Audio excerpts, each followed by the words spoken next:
अस्सलाम वालेकुम वरहमतुल्लाहि वबरकातुहू। स्टूडेंट्स देखें, इस लेक्चर में हम लोग डिस्कस करेंगे वही प्रीवियस चीज़ें जो प्रीवियस लेक्चर में हुई हैं, लेकिन आपको आएगा इससे कंपेयर करना सीखेंगे आप लोग, और डिफरेंट वैल्यू के बारे में आपको मज़ीद मालूमात मिलेगी।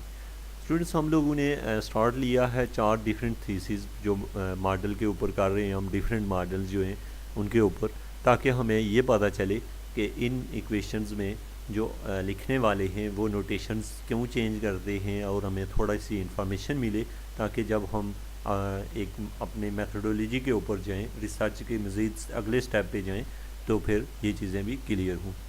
ओके स्टूडेंट, हमारा जो क्वेश्चन होगा इसमें हम जो पढ़ेंगे application of non Newtonian fluid, classification of non Newtonian fluid, उसके अलावा स्टूडेंट है टाइम इंडिपेंडेंट बिहेवियर।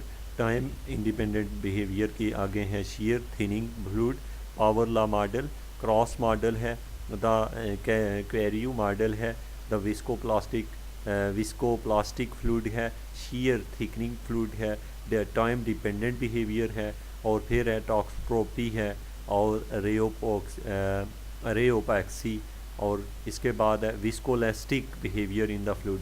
ये चीज़ें हम पिछले लेक्चर्स में भी कर चुके हैं, लेकिन यहाँ पे हम लोग जैसे यहाँ काइनेमेटिक्स है, कंटिन्यू एजम्पशन है, काइनेमेटिक्स है, बैलेंस ऑफ मैस है, अल्रेरियन अप्रोच है, लैग्रेंजियन अप्रोच है, balance of the linear momentum है, बैलेंस ऑफ एनर्जी है। तो स्टूडेंट्स, यहाँ पे जो ख़ास चीज़ है थोड़ी सी डिस्कशन करेंगे, नॉन डायमेंशनलाइजेशन पे भी हम करेंगे, और ये सारी चीज़ें इस थीसिस के अंदर डिस्कस होंगी। और फिर यहाँ पे कुछ न्यूमेरिकल सिमुलेशन है, ठीक है।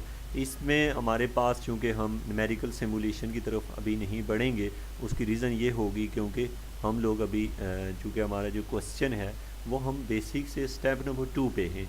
यानी स्टेप 2 पे इसलिए कि हम जस्ट इंफॉर्मेशन इकट्ठी कर रहे हैं एक पेपर पब्लिश करने के लिए, एक बेसिक नॉलेज जो है फ्लूइड मैकेनिक्स के बारे में हासिल करने के लिए। तो चलिए स्टूडेंट, अब हम बढ़ते हैं नेक्स्ट स्टेप की तरफ और शुरू करते हैं इसको। तो स्टूडेंट, हमारे पास है इंट्रोडक्शन है। इंट्रोडक्शन में लिखा गया है अ fluid which can not be express using the Navier Stokes equation is non Newtonian fluid. तो वो फ्लूइड जिसको हम एक्सप्रेस नहीं कर सकते नेवियर-स्टोक्स इक्वेशन की मदद से, उसको हम लोग नॉन न्यूटोनियन फ्लूइड कहते हैं। Most of the fluid are encountered to the physical and industrial process other than the air and the water and non-Newtonian in nature. There are the governing independent attached to understanding the behavior of non-Newtonian fluid in the polymer, petroleum, food processing industries. It especially important to the understanding the flow of the non-Newtonian on fluid through geometric, where the cross section through which the fluid varies. Flow various. The flow situations try to address some of these concerns. It's shown in example that in the non-Newtonian fluid there are a reverse flow event to a Reynolds number, such as the property might be under describable. Many applications often rheology arise because the field in the question behind build up a microstructures at the molecular level which become sufficiently extensive for effective of the microscopic properties of the fluid. ये है जी शी word in law to examples of the microstructures to provide by a network of interlocked silicates, crystals and endobes to fluids with a internal strength that allow level to withstand a critical amount of impose stress before it flows. तो यहाँ पे student जैसे बात की गई है सबसे पहले कि नेवियर-स्टोक्स इक्वेशन को नॉन न्यूटोनियन के लिए अप्लाई नहीं करते, या इसको तो बल्कि हम इसको यूज़ कुछ हद तक किया जाता है, लेकिन ये कि इसका जो है हम कहें कि ये कंप्लीट इस पर अबूर रखती है, ये ऐसे नहीं होता। उसके बाद ये है कि स्टूडेंट यहाँ पे उसने नॉन न्यूटोनियन के ऊपर वो फोर्स कर रहा है, और सबसे पहली बात वो कि इनके बिहेवियर को स्टडी करना, जैसे एयर और वाटर के अलावा जो बाकी चीज़ें हैं उनको हमारे लिए थोड़ा सा प्रॉब्लम हो जाता है, बहरहाल हम इनको स्टडी भी करते हैं। उसके बाद है स्टूडेंट यहाँ पे ज़्यादातर चीज़ें जो कि फ्लूइड मैकेनिक्स में जो न्यूटोनियन फ़्लो है उसको नेवियर-स्टोक्स इक्वेशन जो है वो इजीली हैंडल कर लेती है, लेकिन जो नॉन न्यूटोनियन फ्लूइड है और इसके अलावा हमारे पास जो फ़्लो होता है स्टूडेंट, एक होता है लेमिनार और टर्बुलेंट फ़्लो। तो जो टर्बुलेंट फ़्लो होता है उसको थोड़ा सा हैंडल करना थोड़ा सा नहीं काफ़ी हद तक मुश्किल है। इवन कि आज तक हमारे पास कोई ऐसी इक्वेशन नहीं है जिसमें हम टर्बुलेंट मॉडल को एग्जैक्टली जिस तरीके से आज से 1616 में या इस तरह से कुछ न्यूटन ने जिस तरीके से हमें ग्रेविटी का आइडिया दिया था, अगर हमारे पास कुछ ऐसी आइडिया जनरेट हो जाएं तो हम लोग भी इन मॉडल को हैंडल कर सकते हैं। अच्छा, तो स्टूडेंट अभी हम चलते हैं थोड़ा सा आगे बढ़ते हैं। ये जो स्टडी है ये जस्ट आप समझ लें कि जी क्या चीज़ है, हमें जो फॉल्ट हैं हमारे पास जो प्रॉब्लम्स हैं उनको हैंडल करने के बारे में कुछ है।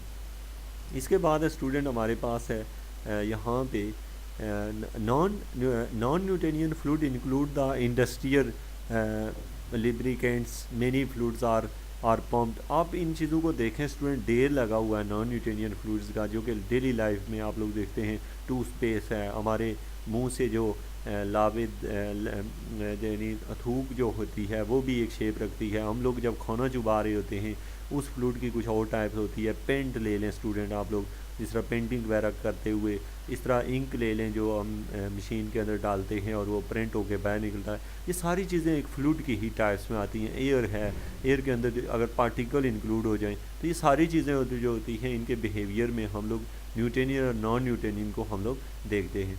अब स्टूडेंट हम आते हैं यहाँ पे classification of non Newtonian fluid, जो कि मोस्ट इंपॉर्टेंट है आपके लिए, इसके आपको समझ आनी चाहिए। A non Newtonian fluid is one which can not be defined using the Navier Stokes equation.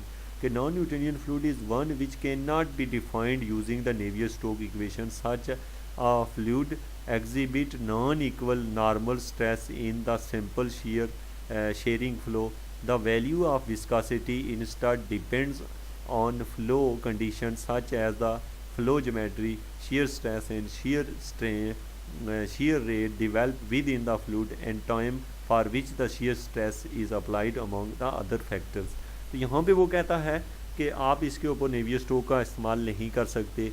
अगर हम कहीं करेंगे तो उसके ऊपर बहुत ज़्यादा हमें एजम्पशन लगानी पड़ेंगी और प्रॉब्लम जो है ना वहीं का वहीं रह जाता है। अब हम बात करते हैं जी कि नॉन न्यूटेनियन की क्या क्या क्लासिफिके किया गया है। एक होता है जी जनरलाइज नॉन न्यूटेनियन फ्लूइड होता है, एक होता है generalised the rate of shear or the fluid is depend only on the current value of the shear stress. There are also called purely viscous time independent fluid. दूसरा है material for which the shear stress and rate of shear depend upon the time which is applied. This material therefore is time dependent. ऐसा fluid student जिसमें time के गुजरने के साथ उसकी viscosity के अंदर या उसकी किसी वेलोसिटी के अंदर यानी फ्लूइड की किसी प्रॉपर्टी के अंदर चेंज आ रहा हो तो उसको हम लोग कहते हैं टाइम डिपेंडेंट फ्लूइड। और जो होता है जनरलाइज न्यूटेनियन फ्लूइड उसमें ये होता है कि हम लोग कहते हैं कि वो टाइम इंडिपेंडेंट है। उसके बाद material which exhibit properties of both elastic solid to a viscous fluid, these material are called the visco elastic. कुछ ऐसे होते हैं जैसे शहद वगैरह होता है, ये वक्त के साथ एक तो गाढ़ा भी होता रहता है या फिर उसको आप देखते हैं थोड़ा उसको इलास्टिसिटी भी उसके अंदर इंक्लूड होती है। तो इस तरह की जो चीज़ होती है उसको हम विस्को इलास्टिक फ्लूइड का नाम देते हैं। उसके बाद स्टूडेंट हमारे पास है टाइम इंडिपेंडेंट बिहेवियर की बात करें तो this type of the fluid behaviour can be further सब डिवाइडेड इनटू टाइप। ये जो होता है ना टाइम डिपेंडेंट वाला, एक तो शेयर थिनिंग होता है, एक विस्को इलास्टिक होता है और एक डाल्टन फ्लूइड होता है, जो कि हमने पिछली स्लाइडों में भी हमने डिस्कस किया कि शेयर थिनिंग वो होता है जो टाइम के साथ साथ पतला होता जाए, इसकी विस्कोसिटी कम होती जाए। और विस्को इलास्टिक वो होता है जैसे शहद वगैरह है। और जो डाल्टन फ्लूइड होता है ये स्टूडेंट क्या होता रहता है आस्ता आस्ता, बल्कि ये पतला होता है और ये घना होता रहता है। तो इसके बाद है नेक्स्ट है हमारे पास पावर लॉ मॉडल।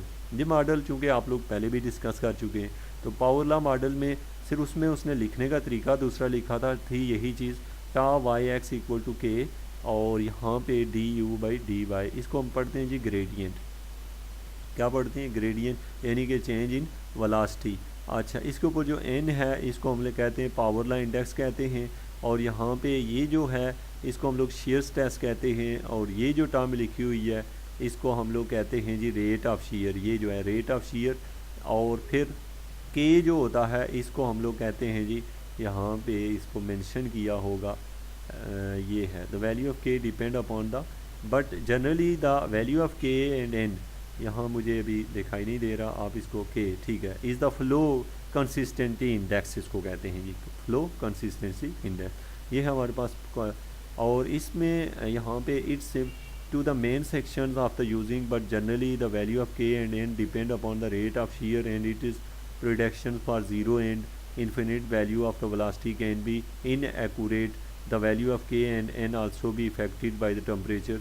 अच्छा, इसमें स्टूडेंट जो ख़ास बात होती है पावर लॉ मॉडल में, एक तो टेम्परेचर की वजह से एक तो इसके ऊपर इफ़ेक्ट कर देता है, हमारे मॉडल का रिज़ल्ट अच्छा नहीं आता, और दूसरे नंबर पे इसमें ये होता है कि मेन रीज़न इसकी ये होती है जनरली कि the value of K and N are depend on the rate of shear and production of the zero and infinite viscosity, यानी इनफाइनाइट वैल्यू ऑफ विस्कासिटी के ऊपर भी काफ़ी डिपेंड करता है, इसलिए इसमें प्रॉब्लम आती है। जबकि इसके अगेंस्ट हम लोग यूज़ करते हैं स्टूडेंट क्रॉस मॉडल है। क्रॉस मॉडल में हमारे पास जो होता है ये विस्कासिटी के जो होता है ना ज़ीरो और इन्फिनिटी विस्कासिटी, उसको भी हैंडल करने में हमारी हेल्प करता है। उसके बाद स्टूडेंट को कोरियम मॉडल जो है ये हमारे पास है, इसमें क्या है use for effective model of share thinning fluid, ये हमें शेयर थिनिंग के लिए बहुत ही अच्छा है। जैसे कि इसमें इस base assumption for the share thinning, ये शेयर थिनिंग है, ये भी शेयर थिनिंग है। इसमें आप देखें तो cause by the formation of package of the structured units to the material, the equation of the cross model is given below, और there have been the 2/3 in the equation replaced by the parameter which is calculated by current curve fitting। तो अब student एक तो ये model है हमारे पास, और next जो मॉडल है जैसे विस्को प्लास्टिक फ्लूइड कौन सा होता है जी, viscoplastic. The type of the fluid resist any deformation initially and deform or flow only when the applied stress exceed a critical value which is sometime referred to a yield stress। तो कुछ ऐसे भी होते हैं student के जो शुरू में आप स्ट्रेस लगाएं तो हरकत करते कोई नहीं है, और बाद में एक ख़ास लिमिट तक स्ट्रेस लगाने के बाद फिर वो हरकत करना शुरू कर देते हैं। तो इसको हम लोग कहते हैं स्टूडेंट बेगियम प्लास्टिक भी कहते हैं, ठीक है, और इसका आपने पिछले उसमें फिगर में ग्राफ भी देखा था। अच्छा, इसके साथ देखें आप लिख रहे हैं कि ये ज़ीरो है जब क्या होता है टा इज़ लेस दैन टा नॉट, और अगर टा जो है वो ग्रेटर हो जाए तो उस केस में इसमें चेंजिंग आती है। फिर उसके बाद है शेयर थिनिंग का मतलब ये होता है कि जो बाद में थिन होते जाएँ, पतले हो जाते हैं, टाइम डिपेंडेंट बिहेवियर आप समझते हैं, जिसमें टॉक्सोट्रोपी आ गई। टेक्सोट्रोपी के बारे में, अब thixotropy is a property of material in which the apparent viscosity और shear stress decrease with time, यानी कि अगर स्ट्रेस जो है टाइम के साथ अगर कम हो रही हो तो उसको हम कहते हैं टेक्सोट्रोपी।